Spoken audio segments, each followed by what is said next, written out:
असलामुअलैकुम दोस्तों, ਤੁਸੀਂ ਵੇਖਦੇ ਪਏ ਹਮਾਰਾ ਵਤਨ ਪੰਜਾਬ ਟੀਵੀ। ਮੈਂ ਤੁਹਾਡਾ ਮੇਜ਼ਬਾਨ ਅਲੀ ਸ਼ਰ। ਜਿਵੇਂ ਕਿ ਡੇਲੀ ਦੀ ਨਿਸਬਤ ਨਾਲ ਦੋਸਤਾਂ ਨੂੰ ਵੀਡੀਓ ਮਿਲਦੀ ਹੈ, ਇਨਸ਼ਾਅੱਲਾ ਡੇਲੀ ਤੋਂ ਮਿਲਦੀ ਰਹੀ। ਅੱਜ ਜਿਹੜੀ ਮੱਝ ਲੋਡ ਕਰਾਉਣ ਲੱਗੇ ਆ, ਦੋਸਤਾਂ ਨੂੰ ਚੈੱਕ ਕਰਾਵਾਂਗੇ ਕਿ ਦਰਿਆ ਦਾ ਪਾਣੀ ਇੱਥੇ ਆ ਗਿਆ। ਦਰਿਆ ਦੀ ਬਿਲਕੁਲ ਮਣ ਤੇ ਮੱਝ ਸੀ। ਅੱਲਾ ਦੇ ਹੁਕਮ ਦੇ ਨਾਲ ਜਿਹੜੀਆਂ ਗੱਲਾਂ ਹੋਈਆਂ ਉਹਨਾਂ ਦੇ ਵਿੱਚ ਫਰਕ ਨਹੀਂ ਹੋਵੇਗਾ। ਲੈਣਾ ਦੇਣਾ ਨਸੀਬ ਦਾ ਹੁੰਦਾ ਹੈ। कैमरामैन मझ नज़र उगानी है, यह डाला आ गया है, लोड कराने है। अल्लाह के हुक्म के नाल 100% जी गल हो 100% ही अल्लाह के हुक्म के नाल निकलती है। लेना देना मुकद्दर नसीब का है। किन्हां दोस्तों ने कहा सी कि रेट बड़े ने, लेकिन नहीं, जानवर नूं वेख के जानवर खरीदिया चस आंदी है। अल्लाह के हुक्म के नाल बिल्कुल बड़ी वड्डी मझ है। अल्लाह की मेहरबानी नाल अंदाजे के मुताबिक मझ नूं खुराक मिली 20 लीटर तो उत्ते क्रॉस कराने वाली है। बड़ियां वंडा माशाअल्लाह, हर पासों मझ पूरी है।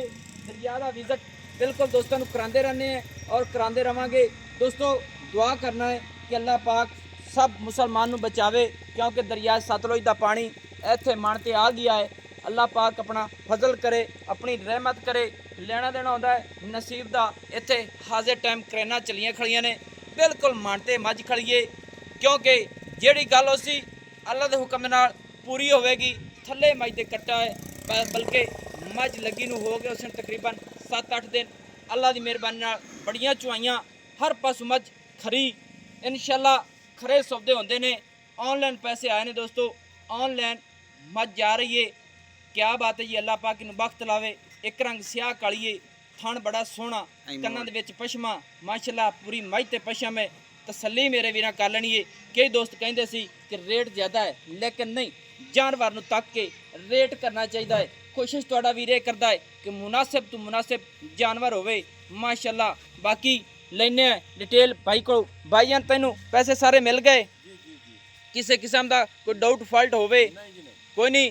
इत्थे दोस्तों तसल्ली कराने कि क्रेन चली खड़ी है। इत्थे अगे सां भी चैक कर लेनी है, क्रेन चली खड़ी है। बाकी आ पानी का वाया थोड़ा जी तुसी चैक कर लेना कि सारा पानी पानी है। बाकी कोशिश तुहाडा वीर करता है कि किसी गल की कमी न रह जाए। यह डाला आ गया है, मझ लोड कराने हैं।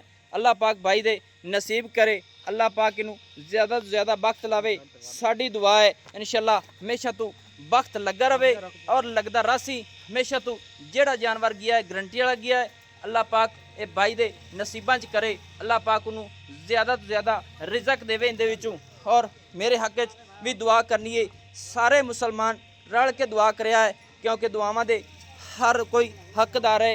ये दरियाए सतलुज का एरिया है, उत्थों एक उतली साइड तो छड़ लत्थी है, जिहड़ा पानी विच आ गया। बाकी ये दोस्त सह ने इत्थे विजिट करने वास्ते वेखदे बंदे ने। ते दोस्तों की खातिर हमेशा तू हमारा वतन पंजाब टीवी वीडियो लैके आंदा है। नंबर अपना 0301 65 29 776, तहसीलो ज़िला पाकपतन शरीफ, डाक खाना होता। दोस्तों की खातिर अच्छी और बेहतरीन वीडियो लेके हाजिर होंगे। अल्लाह हाफिज़। पाकिस्तान जिंदाबाद, पाक आर्मी जिंदाबाद।